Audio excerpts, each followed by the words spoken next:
Amanda Stevenson with the Calgary Herald, and I'm here with Arden Dalek, Senior Partner with Global Governance Advisors, and we're here today to talk about our third annual Executive Compensation Survey. Arden, why don't you start by telling us a little bit about the main findings of this year's survey? Sure. The primary finding, not surprising probably to anybody, is just overall compensation levels being down for that whole top 100 executives. So on average, I think we found it was 10% reduction just year over year from 2014 to 2015 in the value of their compensation package. So 10% in 1 year is pretty significant. How did what we saw here in Calgary compare to the rest of Canada? Well, really, it's what we call a dual economy almost in Canada, and in Alberta we are not used to being on the downside of that, so that was probably pretty shocking. But we really started to drill into it, and as we looked at the numbers, certainly Alberta was very down relative to its overall where it typically performs, but we really saw it's become this resource versus non-resource sector performance across Canada.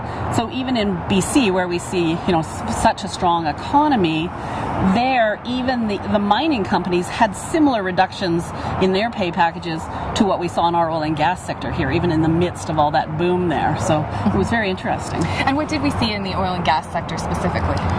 In the oil and gas sector, we saw, drastic, again, reductions in the overall value of packages. So in the order of, again, about minus 25% when we just looked at the, that energy industry versus the non-energy energy industry was about 15% to the positive. So a big, big difference.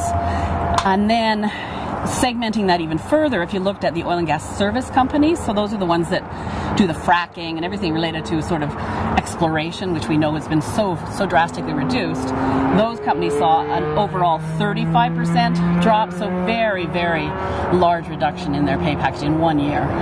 We've seen pay for performance be a really key point for investors in recent years. How did Calgary companies fare on that front?